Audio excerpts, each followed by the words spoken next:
সরিষার দানা পরিমাণ ইমান থাকে, গম পরিমাণ, জব পরিমাণ, সরিষার দানা পরিমাণ ঈমান। এই মানুষটা যদি বিভিন্ন অপরাধের কারণে জাহান্নামের সাজা ভোগ করতেও হয়, জাহান্নামের সাজা ভোগ করার পর আমি নবী বলে দিলাম একদিন জাহান্নাম থেকে বের হয়ে ওই সরিষা পরিমাণ ঈমানের কারণে আল্লাহর জান্নাতে প্রবেশ করবে। খাঁটি ঈমান, বিশুদ্ধ ঈমান, এটার মধ্যে কোনো ঝামেলা করা যাবে না। আল্লাহ কথাগুলা বুঝার তৌফিক দান করেন।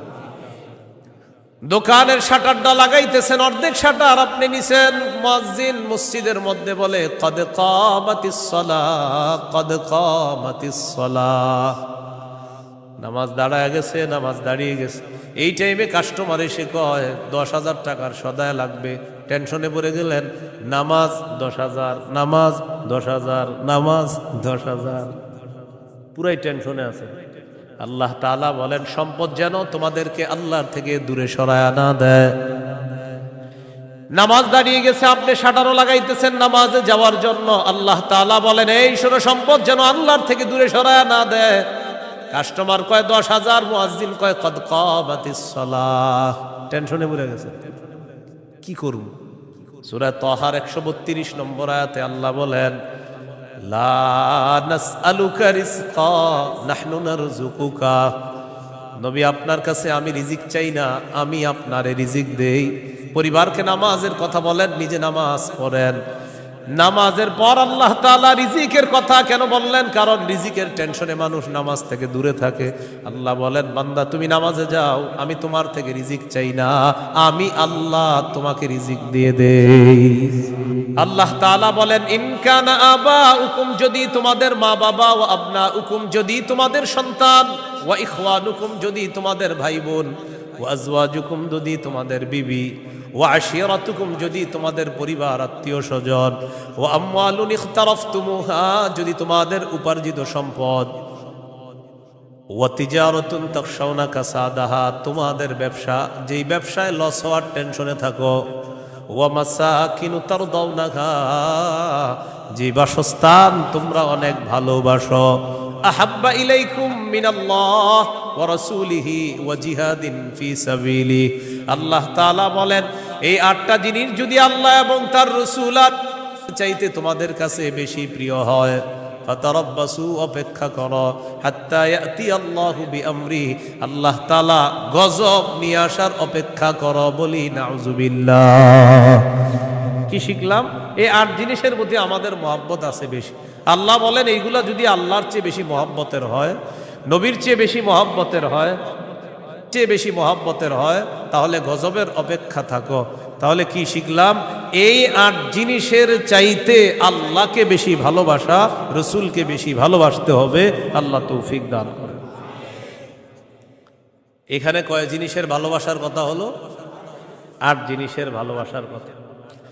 এবার আমার সাথে বলেন, সাধারণত মৌলিকভাবে 2টা জিনিস আমাদেরকে আল্লাহর থেকে দূরে রাখে। 1 সম্পদ, 2 সন্তান। এই 2টা মৌলিকভাবে আমাদেরকে খালি আল্লাহর থেকে গাফেল করে দেয়। সূরা মুনাফিকুনের 9 নম্বর আয়াতে আল্লাহ বলেন ইয়া আইয়ুহাল্লাযীনা আমানু লা তুলহিকুম আমওয়ালুকুম ওয়ালা আওলাদুকুম আন যিকরিল্লাহ। আল্লাহ তাআলা বলেন হে ঈমানদারগণ, লা তুলহিকুম আমওয়ালুকুম ওয়ালা আওলাদুকুম, তোমাদের সম্পদ, তোমাদের সন্তান তোমাদেরকে যেন গাফেল করে না দেয়, আন যিকরিল্লাহ, আল্লাহর স্মরণ থেকে যেন গাফেল করে না দেয়। ইন্নাল্লাহু ওয়া রাসূলুহু আহাব্বা ইলাইহি মিম্মা সিওয়াহুমা ওয়া আন ইউহিব্বাল মারআ লা ইউহিব্বুহু ইল্লা লিল্লাহ وأن يكره أن يعود في الكفر كما يكره أن يقذف في النار أو كما قال عليه الصلاة والسلام اللهم صل على محمد وعلى آل محمد كما صليت على إبراهيم وعلى آل إبراهيم إنك حميد مجيد اللهم بارك على محمد وعلى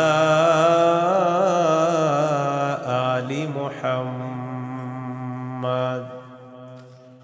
كما باركت على إبراهيم وعلى آل إبراهيم إنك حميد مجيد اللهم إني أعوذ بك من شر لساني ومن شر سمعي ومن شر بصري ومن شر مني ভাই বক্সের আওয়াজ কমান ভাই বক্সের আওয়াজ কমান বক্সের আওয়াজ কমান জামিয়া মুহাম্মাদিয়া ইমদাদুল উলুম মাদ্রাসা গাজীপুর রওজাতুস সালিহাত মহিলা মাদ্রাসা গাজীপুরের উদ্যোগে হাফেজ ছাত্রদের পাগড়ি প্রদান উপলক্ষে ষষ্ঠ বার্ষিক ইসলামী মহাসম্মেলনের গুরুত্বপূর্ণ আলোচনা পেশ করবেন আল্লামা মুফতি মিজানুর রহমান সাঈদ, প্রতিষ্ঠাতা পরিচালক শায়েখ Zakaria Islamic research centre Dhaka, প্রধান পৃষ্ঠপোষক অত্র জামিয়া। আল্লামা মুফতি আজিম উদ্দিন দামাত বরকাতুহুমুল আলিয়া, শাইখুল হাদিস জামিয়া নুরিয়া কামরাঙ্গীরচর ঢাকা। গুরুত্বপূর্ণ আলোচনা করবেন মাওলানা হাফিজুর রহমান সিদ্দিক কুয়াকাটা, মোহতামিম জামিয়া তালিমিয়া মাদ্রাসা আদর্শনগর ঢাকা। মুফতি আব্দুল হালিম মুফাসসিরে কোরআন খুলনা, মুফতি উবাইদুল্লাহ বিন সাঈদ ইমাম ও খতিব 22 মাইল কেন্দ্রীয় জামে মসজিদ কোনাবাড়ি গাজীপুর। উপস্থিত হজরত উলামায়ে কেরাম, মুসলমান ভাইয়েরা, আল্লাহ তাআলার দরবারে শুকরিয়া আদায় করছি। ভাই আওয়াজ বাড়ায়েন না, এক তো বক্সের আওয়াজ কমানোর পরে মাইক বাড়াইছেন, আবার বাড়ায়েন না কমান, আওয়াজ কমান পরে বাড়ায়েন, আমার সময় যত পারেন কমান, আরো কমায় দিবেন। হ্যাঁ, উপস্থিত হজরত, ঠিক আছে এবার উপস্থিত হজরত উলামায়ে কেরাম, মুসলমান ভাইয়েরা, আল্লাহ তাআলার দরবারে শুকরিয়া আদায় করছি। আল্লাহ আমাদেরকে এই মাহফিলে উপস্থিত হওয়ার তৌফিক দান করেছেন, বলি আলহামদুলিল্লাহ। আমি আপনাদের সামনে সূরাতুল বাকারার 256 নম্বর আয়াতে কারিমা থেকে কয়েকটি আয়াত তেলাওয়াত করলাম। 256 নম্বর আয়াতে আল্লাহ তাআলা দ্বীনের ব্যাপারে আমাদেরকে দিক নির্দেশনা দিয়েছেন।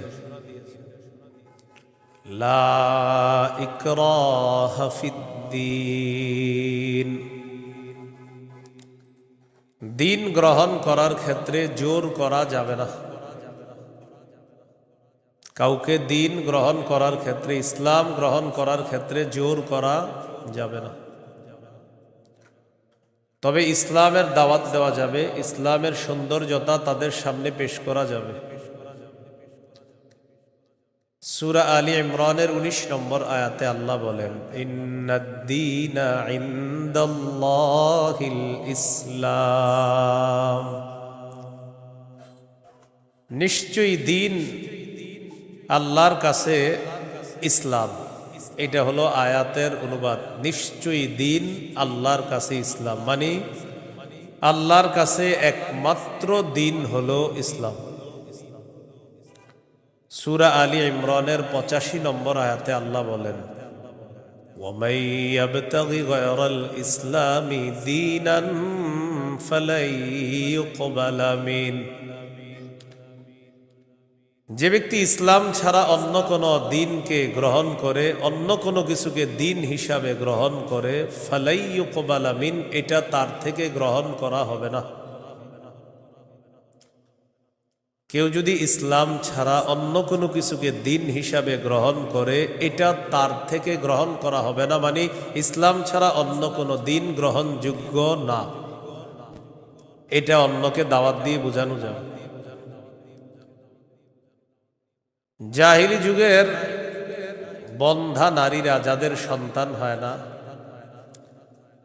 এই জাতীয় নারীরা মানত করলো, আমার যদি ছেলে হয় ছেলের ইহুদি বানাবো। নাউজুবিল্লাহ। কি বানাবে? নাজিবি গোত্রের ইহুদিদেরকে বের করে দেওয়ার জন্য হুকুম আসলো। ইহুদিদের আত্মীয় স্বজন যারা আছে তারা চিন্তা করলো, আমাদের আত্মীয় স্বজন যারা, তাদেরকে মুসলমান বানায়া মদিনায় রেখে দিই।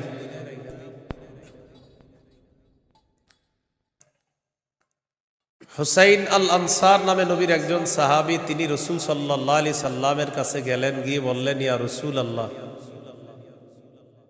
আমার দুজন পুত্র সন্তান খ্রিস্টান, আমি তাদেরকে যদি জোর করে মুসলমান বানিয়ে মদিনায় রেখে দিই। বাবা মুসলমান, সন্তান খ্রিস্টান।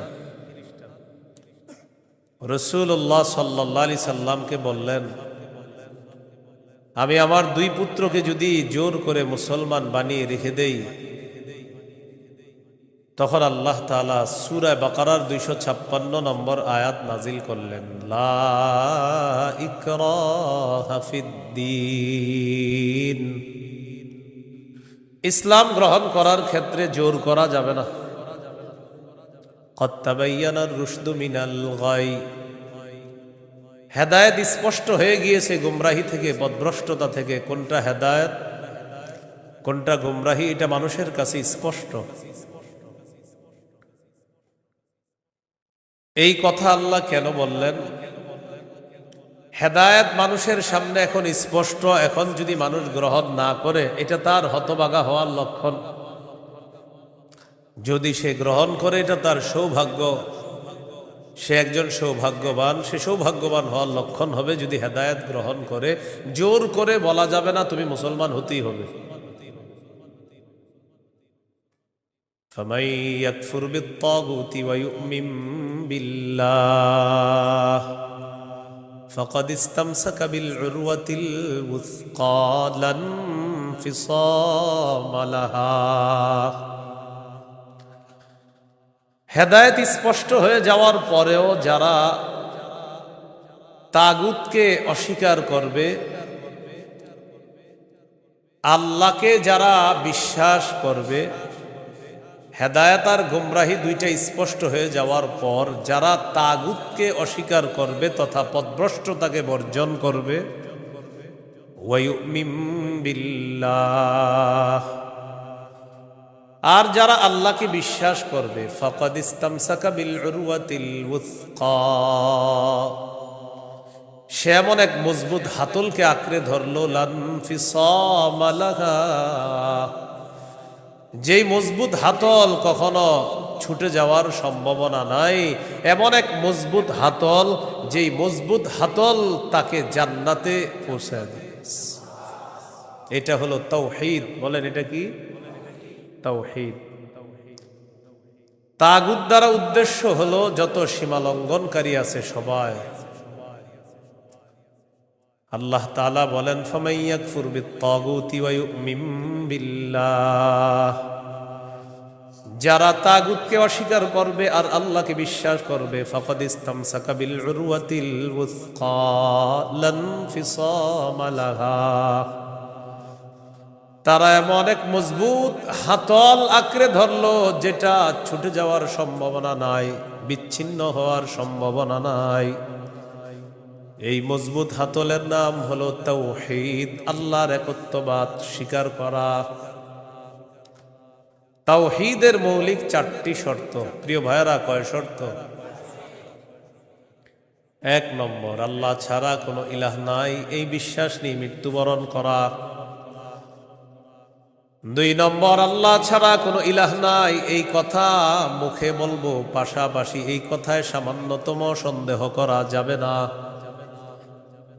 3 নম্বর, আল্লাহ ছাড়া কোনো ইলাহ নাই মুখে বলার পাশাপাশি অন্তরে বিশ্বাস করা। 4 নম্বর, সবচাইতে বেশি আল্লাহকে ভালোবাসা। এই হলো তাওহীদের 4 শর্ত। তাওহীদের কয় শর্ত? 1 নম্বর, আল্লাহ ছাড়া কোনো ইলাহ নাই এই বিশ্বাস নিয়ে মৃত্যুবরণ করা। 2 নম্বর, আল্লাহ ছাড়া কোনো ইলাহ নাই এই কথায় সন্দেহ করা যাবে না। 3 নম্বর, আল্লাহ ছাড়া কোনো ইলাহ নাই এটা মুখে বলা, অন্তরে বিশ্বাস করা। 4 নাম্বার, আল্লাহকে সবচেয়ে বেশি ভালোবাসা। এই হলো তাওহীদের 4 শর্ত। বাইরের মাইকের আওয়াজ আবার বাড়াইছেন, ঠিক না? ওইটা কমান, ওইটাও কমান। আপনি পরে বাড়ান, আমার বয়ানটা একটু কমান না, সমস্যা নেই। বুঝে না কিছু, মানে আমি এটা আপনার জন্য ভালো। আরো বুঝে না, এর কথা হলো ফাটাইতে হবো, বুঝতে হবো আমার মাইক এরকম এরকম। আমি তো বলছি না খারাপ, আমি বলছি খারাপ, আমি তো ভালোই বলছি। আমি বয়ান করতে সামনে দাওয়াত দিয়ে না, এত মাইক লাগাইলে। কিন্তু বারবার মাহফিলে বলি, মাইক কম হবে ওই মাহফিলে দাওয়াত অটোমেটিক পাবেন, বেশি মাহফিল মাইক হবে আর দাওয়াত পাবেন না। সোজা হিসেবে আমার বয়ানে মাইক কম থাকতে হবে, এটা আমি আলাদা বিষয়। মাইক যত কম হবে, যদি আবেদন করেন যে হুজুর মাইক 2টা, তো দেখবেন আর দাওয়াত আগে দিব আপনাদের। মাইক বেশি লাগাবেন, আমার পাবেন না। সোজা হিসাব মাইক কমাইতে হবে আমার বয়ানে কারো যেন কোনো ক্ষতি না হয়, মাথায় রাখবেন। তাওহীদের 4টা শর্ত। 1 নম্বর, আল্লাহ ছাড়া কোনো ইলাহ নাই এই বিশ্বাস নিয়ে মৃত্যুবরণ করা। 2 নম্বর, আল্লাহ ছাড়া কোনো ইলাহ নাই এই কথায় সামান্য সন্দেহ করা যাবে না।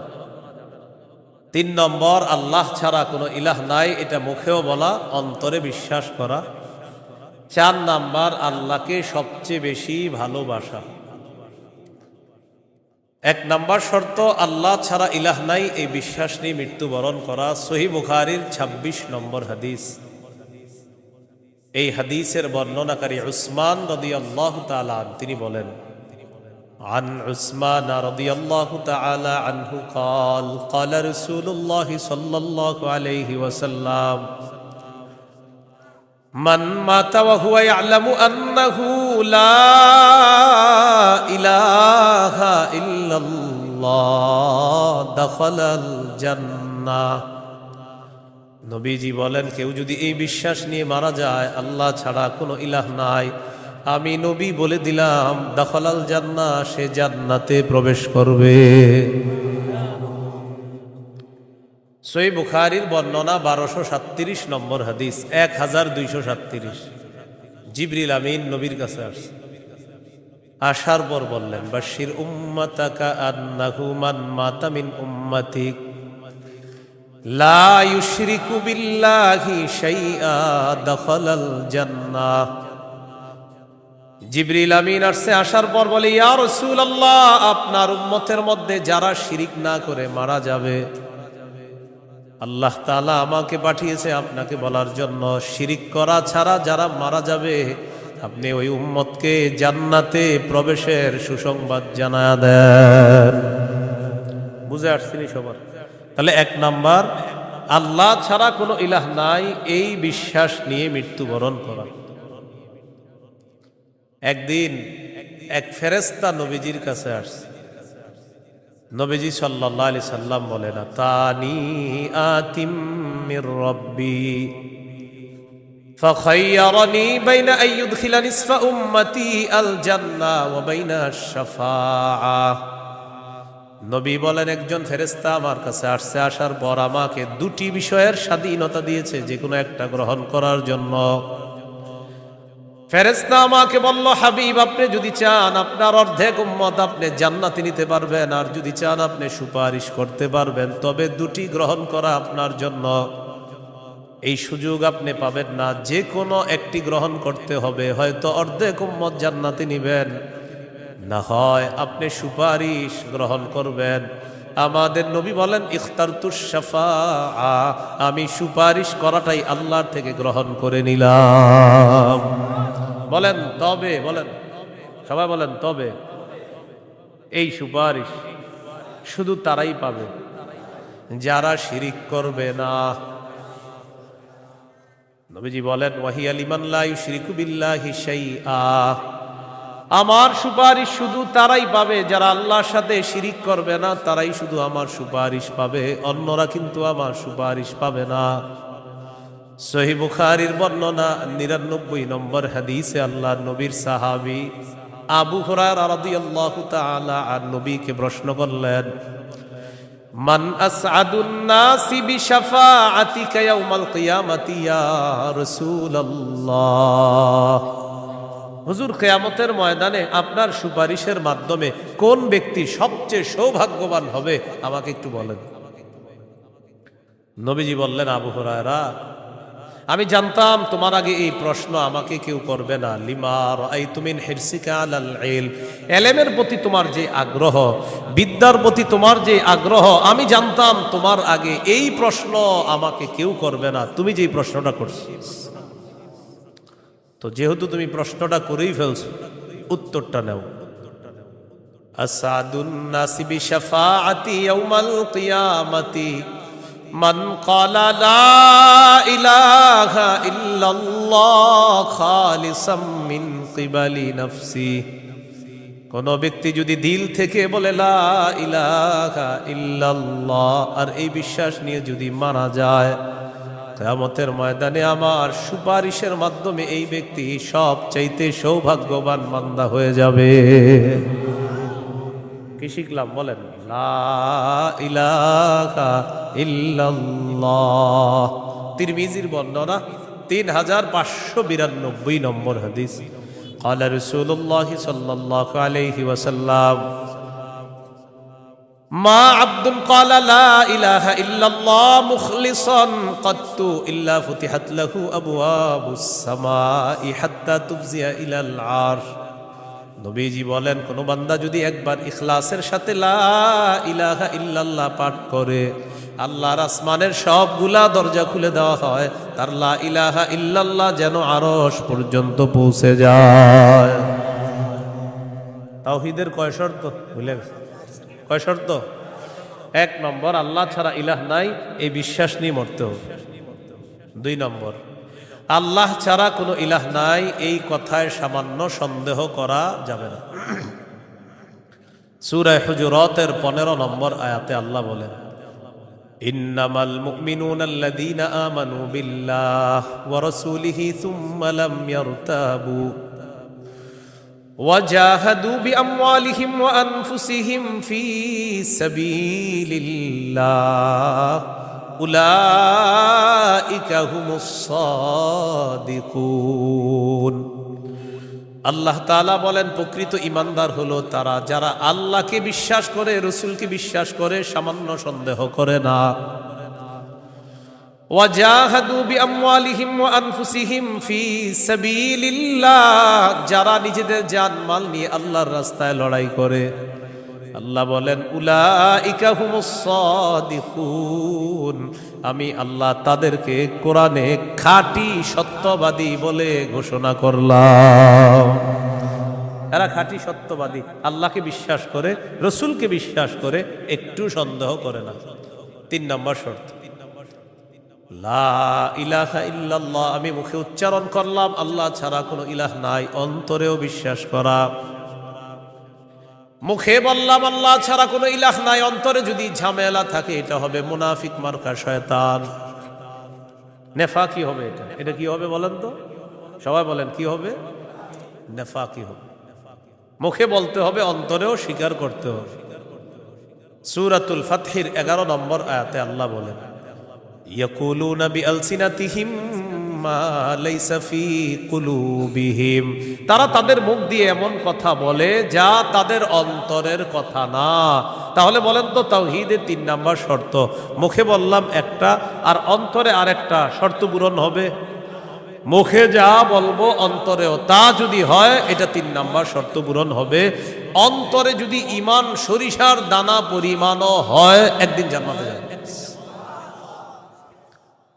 সহিহ বুখারীর 44 নম্বর হাদিস, قال رسول الله صلى الله عليه وسلم يخرج من النار من قال لا إله إلا الله وفي قلبه وزن شعيرة من خير وفي قلبه وزن برة من خير وفي قلبه وزن ذرة من خير। নবীজি বলেন, কারো অন্তরের মধ্যে যদি গম পরিমাণ, জব পরিমাণ, সরিষার দানা পরিমাণ ঈমান থাকে, গম পরিমাণ, জব পরিমাণ, সরিষার দানা পরিমাণ ঈমান, এই মানুষটা যদি বিভিন্ন অপরাধের কারণে জাহান্নামের সাজা ভোগ করতেও হয়, জাহান্নামের সাজা ভোগ করার পর আমি নবী বলে দিলাম একদিন জাহান্নাম থেকে বের হয়ে ওই সরিষা পরিমাণ ঈমানের কারণে আল্লাহর জান্নাতে প্রবেশ করবে। খাঁটি ঈমান, বিশুদ্ধ ঈমান, এটার মধ্যে কোনো ঝামেলা করা যাবে না। আল্লাহ কথাগুলা বুঝার তৌফিক দান করেন। 4 নাম্বার শর্ত, সবচেয়ে বেশি আল্লাহকে ভালোবাসো। বলেন কাকে ভালোবাসো? সবাই আমার সাথে বলেন, সাধারণত বলেন। আমরা 8টি জিনিসকে বেশি ভালোবাসি। 8 জিনিসের প্রতি আমাদের মহাব্বত খুব বেশি। এই 8 জিনিসের চাইতেও আল্লাহকে, রসুলকে বেশি ভালোবাসতে হবে। কয় জিনিসের প্রতি টান আছে বেশি? 8 জিনিসের কথা আল্লাহ বলছে সূরা তাওবা 24 নম্বর আয়াত। আমি প্রথম আয়াতটা পড়ি, এরপর অনুবাদ করব, আমরা সবাই গণব। আল্লাহ তাআলা বলেন, কুল ইন কানা আবাউকুম ওয়া আবনাউকুম ওয়া ইখওয়ানুকুম ওয়া আজওয়াজুকুম ওয়া আশীরাতুকুম ওয়া আমওয়ালুন ইকতারাফতুমুহা ওয়া তিজারাতুন তাখশাউনা কাসাদাহা ওয়া মাসাকিনু তারদাউনাহা আহাব্বা ইলাইকুম মিনাল্লাহি ওয়া রাসূলিহি ওয়া জিহাদিন ফি সাবিলিহি ফাতারাব্বাসু হাত্তা ইয়াতিয়াল্লাহু বিআমরি। কত? আল্লাহ তাআলা বলেন, ইন কানা আবাউকুম, যদি তোমাদের মা বাবা, ওয়া আবনাউকুম, যদি তোমাদের সন্তান, ওয়া ইখওয়ানুকুম, যদি তোমাদের ভাই বোন, ওয়া আজওয়াজুকুম, যদি তোমাদের বিবি, ওয়া আশীরাতুকুম, যদি তোমাদের পরিবার আত্মীয় স্বজন, ওয়া আমওয়ালুন ইখতারাফতুমুহা, যদি তোমাদের উপার্জিত সম্পদ, ওয়া তিজারাতুন তাখশাউনা কাসাদাহা, তোমাদের ব্যবসা, যেই ব্যবসায় লস হওয়ার টেনশনে থাকো, ওয়া মাসাকিনু তারদাউনাহা, যে বাসস্থান তোমরা অনেক ভালোবাসো, আহাব্বা ইলাইকুম মিনাল্লাহ ওয়া রাসূলিহি ওয়া জিহাদিন ফি সাবিলি। আল্লাহ তাআলা বলেন, এই 8টা জিনিস যদি আল্লাহ এবং তার রাসূল আর চাইতে তোমাদের কাছে বেশি প্রিয় হয়, ফাতারাব্বাসু, অপেক্ষা করো, হাত্তা ইয়াতিয়াল্লাহু বিআমরি, আল্লাহ তাআলা গজব নিয়ে আসার অপেক্ষা করো। বলি নাউযুবিল্লাহ। কি শিখলাম? এই 8 জিনিসের প্রতি আমাদের মহব্বত আছে বেশি। আল্লাহ বলেন, এইগুলা যদি আল্লাহর চেয়ে বেশি মহব্বতের হয়, নবীর চেয়ে বেশি মহব্বতের হয়, তাহলে গজবের অপেক্ষা থাকো। তাহলে কি শিখলাম? এই 8 জিনিসের চাইতে আল্লাহকে বেশি ভালোবাসা, রসুলকে বেশি ভালোবাসতে হবে। আল্লাহ তৌফিক দান করে। এখানে কয় জিনিসের ভালোবাসার কথা হলো? 8 জিনিসের ভালোবাসার কথা। এবার আমার সাথে বলেন, সাধারণত মৌলিকভাবে 2টা জিনিস আমাদেরকে আল্লাহর থেকে দূরে রাখে। 1 সম্পদ, 2 সন্তান। এই 2টা মৌলিকভাবে আমাদেরকে খালি আল্লাহর থেকে গাফেল করে দেয়। সূরা মুনাফিকুনের 9 নম্বর আয়াতে আল্লাহ বলেন, ইয়া আইয়ুহাল্লাযীনা আমানু লা তুলহিকুম আমওয়ালুকুম ওয়ালা আওলাদুকুম আন যিকরিল্লাহ। আল্লাহ তাআলা বলেন, হে ঈমানদারগণ, লা তুলহিকুম আমওয়ালুকুম ওয়ালা আওলাদুকুম, তোমাদের সম্পদ, তোমাদের সন্তান তোমাদেরকে যেন গাফেল করে না দেয়, আন যিকরিল্লাহ, আল্লাহর স্মরণ থেকে যেন গাফেল করে না দেয়। দোকানের শাটারটা লাগাইতেছেন, অর্ধেক শাটার আপনি নিছেন, মুয়াজ্জিন মসজিদের মধ্যে বলে কদ কামাতিস সালাহ, কদ কামাতিস সালাহ, নামাজ দাঁড়ায় গেছে, নামাজ দাঁড়িয়ে গেছে। এই টাইমে কাস্টমার এসে কয় 10,000 টাকার সদায় লাগবে, টেনশনে পড়ে গেলেন, নামাজ 10,000, নামাজ 10,000, নামাজ 10,000, পুরাই টেনশনে আছে। আল্লাহ তাআলা বলেন সম্পদ যেন তোমাদেরকে আল্লাহর থেকে দূরে সরায় না দেয়। নামাজ দাঁড়িয়ে গেছে, আপনি শাটারও লাগাইতেছেন নামাজে যাওয়ার জন্য, আল্লাহ তাআলা বলেন এই শোনো সম্পদ যেন আল্লাহর থেকে দূরে সরায় না দেয়। কাস্টমার কয় 10,000, মুয়াজ্জিন কয় কদ কামাতিস সালাহ, টেনশনে পড়ে গেছে, কি করব? সূরা তাহার 132 নম্বর আয়াতে আল্লাহ বলেন লা নাসআলুকা রিজকা নাহনু নারযুকুকা, নবী আপনার কাছে আমি রিজিক চাই না, আমি আপনারে রিজিক দেই। পরিবারকে নামাজের কথা বলেন, নিজে নামাজ পড়েন। নামাজের পর আল্লাহ তাআলা রিজিকের কথা কেন বললেন? কারণ রিজিকের টেনশনে মানুষ নামাজ থেকে দূরে থাকে। আল্লাহ বলেন বান্দা তুমি নামাজে যাও, আমি তোমার থেকে রিজিক চাই না, আমি আল্লাহ তোমাকে রিজিক দিয়ে দেই। সম্পদ আল্লাহর থেকে দূরে রাখে। আর হলো সন্তান, সারাদিন কান্নাকাটি করে না, যেই জোহর নামাজে রওনা করবেন ওই টাইমে কয় আমি চিপস খাবো, সারাদিন কানবে না। যখন নামাজে যাবেন তখন এক দুনিয়ার যত কিছু আছে সব খাইতে মন চায়, ইবলিস এসে খোঁচায় কয়টা কয়টা কয়টা। আপনি তখন বুদ্ধি করে কি করবেন, ওইটারে প্যাম্পাস পরায়া মসজিদের এক কোনায় নিয়ে বসায় তুমি বসে থাকেন, বসে থাকেন, বুঝেন নাই? আর ইবলিস রে বলবেন ইবলিস তুমি যেই ঝামেলাটা আমার সাথে ডেলি নামাজের সময় করো, এই ঝামেলা করে কাজ হবে না। কারণ নামাজের সময় তুই যতবার আমার সন্তানরে খোঁচাবি, ওরে ততবার কাঁধে করে মসজিদে নিয়ে যাবো। প্যাম্পাস পরা ওটারও নিয়ে যাবেন মসজিদে, নিয়ে পাশে বসায় রাখবেন। ইবলিস বুঝা ফেলবে না এই রে খোঁচায় লাভ না, এরে খোঁচাইলে এই সন্তানও নামাজি বানায় ফেলবে। সুবহানাল্লাহ। সম্পদ সন্তান আল্লাহর থেকে আমাদেরকে দূরে রাখে। প্রিয় ভাইয়েরা, এই দুই জিনিস যেন আমাদের মধ্যে এত মহব্বত গালেব না হয় যে এই দুই জিনিস এত পরিমাণ মহব্বত করতে গেলাম, আল্লাহকে ভুলে গেলাম, রসুলকে ভুলে গেলাম, আখেরাত ভুলে গেলাম। এমনটা ভালোবাসি, সন্তান ভালোবাসি, মা ভালোবাসি, বাবা ভালোবাসি ঠিক, কিন্তু এর চেয়ে বেশি ভালোবাসি আল্লাহ। এই হলো আল্লাহকে সবচেয়ে, তাওহীদের কয় শর্ত? 4 নাম্বার। সবচেয়ে বেশি কাকে ভালোবাসা? আল্লাহকে, রসুলকে সবচেয়ে বেশি ভালোবাসা, আল্লাহকে এরপর রসুলকে সবচেয়ে বেশি ভালোবাসা। সহিহ বুখারীর বর্ণনা 16 নম্বর হাদিস, ক্বালা রাসূলুল্লাহ সাল্লাল্লাহু আলাইহি ওয়াসাল্লাম সালাসুন মান কুন্না ফীহি ওয়াজাদা হালাওয়াতাল ঈমান। নবীজি বলেন 3টা বৈশিষ্ট্য যদি কারো মধ্যে থাকে, সে অন্তরের মধ্যে ঈমানের স্বাদ আস্বাদন করতে পারবে। 1 নাম্বার, ইয়াকুন আল্লাহু ওয়া রাসূলুহু আহাব্বা ইলাইহি মিম্মা সিওয়াহুমা, আল্লাহ আল্লাহ রসুল ছাড়া যত কিছু আছে সব কিছুর চাইতে আল্লাহ আর তার নবীকে বেশি ভালোবাসা। 2 নাম্বার, ওয়া আইয়ুহিব্বাল মারআ লা ইউহিব্বুহু ইল্লা লিল্লাহ, কোন মুসলমানকে শুধুমাত্র আল্লাহর জন্য ভালোবাসা।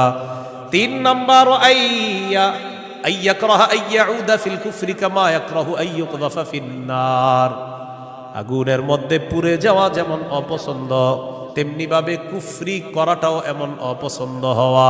কোটি কোটি টাকা আপনার সামনে রাখা হলো আর বলা হলো আগুনে পুড়ে মারা যাও, আপনি তখন জবাব দিবেন আপনার কি মাথা খারাপ? আগুনে পুড়ে যদি আমি মারা যাই, তুই কোটি টাকা দিয়ে আমি করবো কি? এবার আপনাকে বলা হলো কোটি কোটি টাকা দেওয়া হবে, তুমি কুফরি করো, আপনি জবাব দিবেন কোটি টাকার বিনিময়ে যেমন দুনিয়ার আগুনে পড়তে চাই না, তেমনি ভাবে কোটি টাকার বিনিময়ে কুফরি করে জাহান্নামের আগুনেও পড়তে চাই না। নবীজি বলেন কারো মধ্যে যদি এমন অনুভূতি থাকে আগুনে পুড়ে যাওয়া তার অপছন্দ, তেমনি ভাবে কুফরি করাটাও তার কাছে অপছন্দের, আল্লাহ তাআলা তার অন্তরের মধ্যে ঈমানের স্বাদ তৈরি করে দিবেন, ঈমানের স্বাদ দিবেন। তো এই 3টার মধ্যে একটা হলো আল্লাহকে বেশি ভালোবাসা। বলেন তো তাওহীদের কয় শর্ত? এক নম্বর, আল্লাহ ছাড়া কোনো ইলাহ নাই, এই বিশ্বাস নিয়ে মৃত্যুবরণ করা। 2 নম্বর, আল্লাহ ছাড়া কোনো ইলাহ নাই, এটার মধ্যে একটুও সন্দেহ করা যাবে না।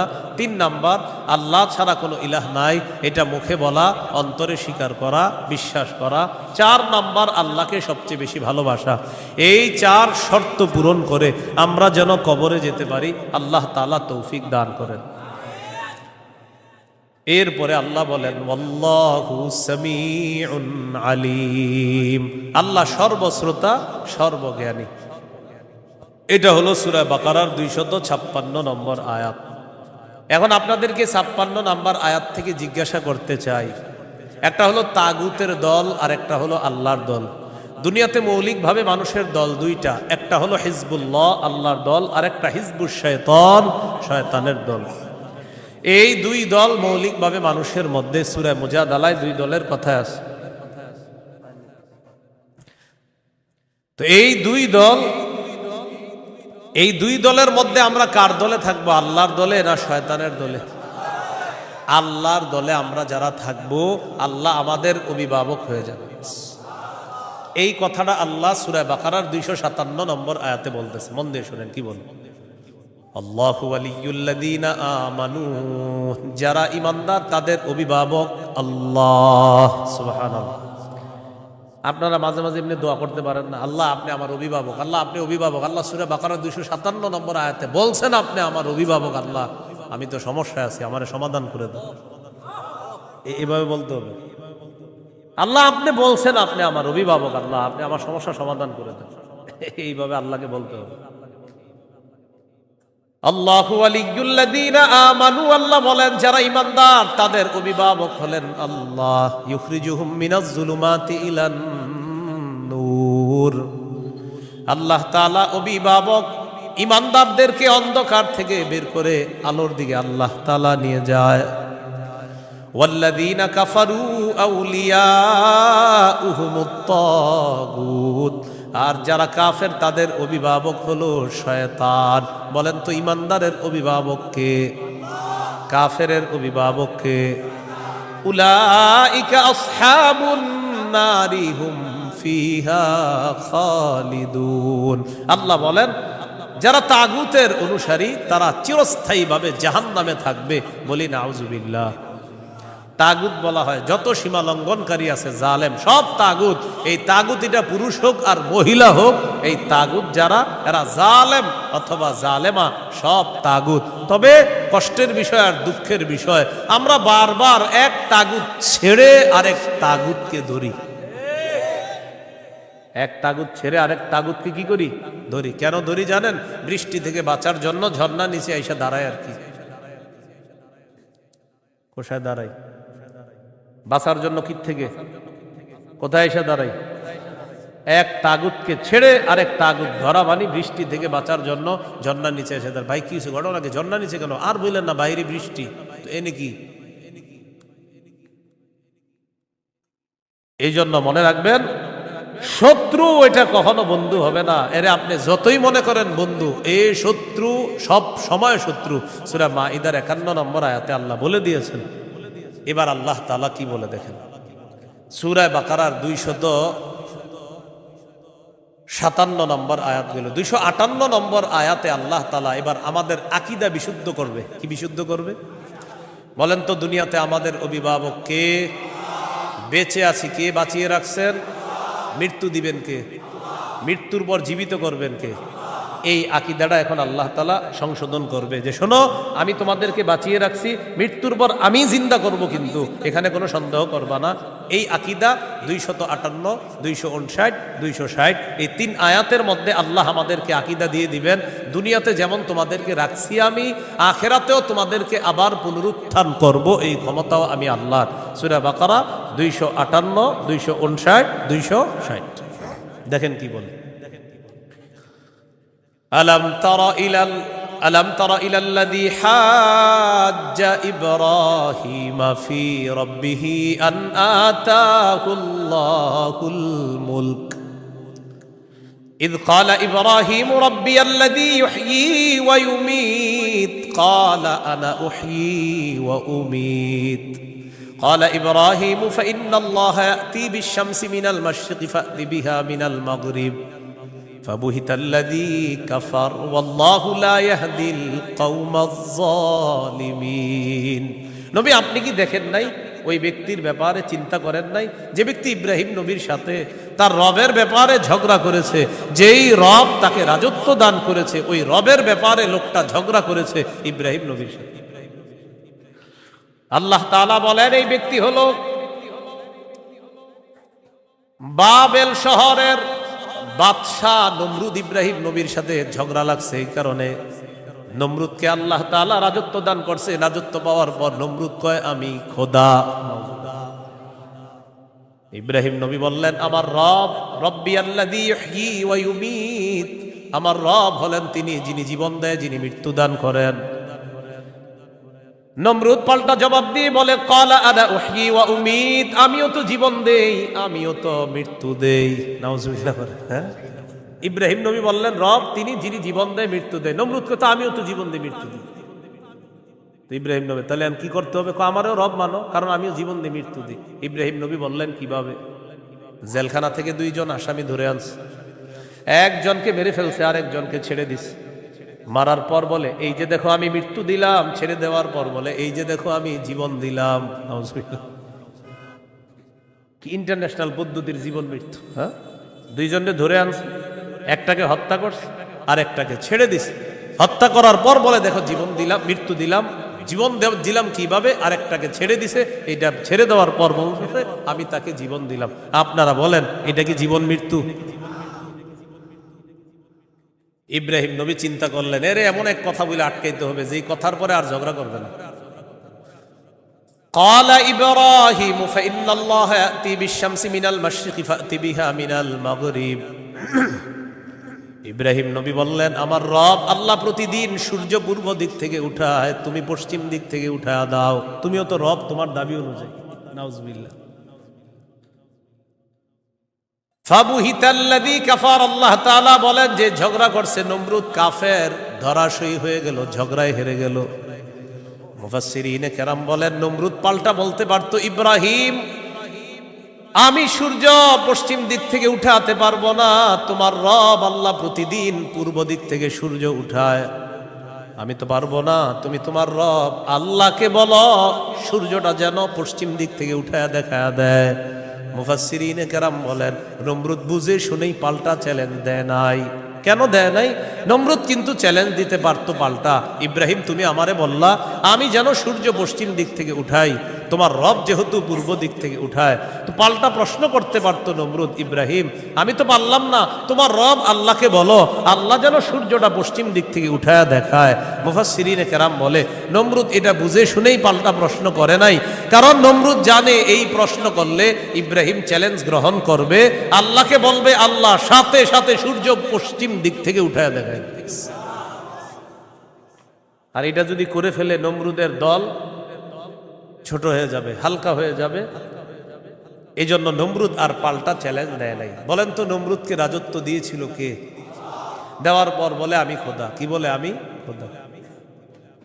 এই জন্য প্রিয় ভাইয়েরা সামনের দিকে যাদেরকে আমরা শাসন ক্ষমতায় বসাবো, যাদেরকে আমরা দায়িত্ব দিব, বুঝে শুনে দায়িত্ব দিতে হবে। কি শুনে? বলেন আমার সাথে প্রতিদিন 2 রাকাত অতিরিক্ত নফল নামাজ পড়ব, পড়ার পর 3টা দোয়া করব। 1 নাম্বার আল্লাহ, বলেন আল্লাহ কিয়ামতের আগে বাংলাদেশে আর কোন নারী প্রধান চাই না। হ্যাঁ, কি প্রধান চাই না? সবাই জোরে বলেন কেন? আরো জোরে বলেন, আরো জোরে, আরো জোরে। قال رسول الله صلى الله عليه وسلم لا يفلح قوم ولوا امرهم امرأتان। নবীজি বলেন ওই জাতি কিছুতেই কখনোই সফল হবে না যেই জাতি তাদের নেতৃত্বে কোনো নারীকে বসায়া দেয়। আপনি বুঝেন আর না বুঝেন আমার নবীর কথা সঠিক। তো এই জন্য এই একটা বিষয় দোয়া করবেন। 2 নাম্বার দোয়া বলেন, আল্লাহ মরার আগে বাংলাদেশে শরিয়া আইন দেখে যেতে চাই। কি আইন? দেয়ালে দেয়ালে লিখে দিবেন, শরিয়া আইন চায় না তারা, বলেন, কোন না কোন অপরাধে অপরাধী যারা, বলেন আমার সাথে, শরিয়া আইন চায় না তারা, কোন না কোন অপরাধে অপরাধী যারা।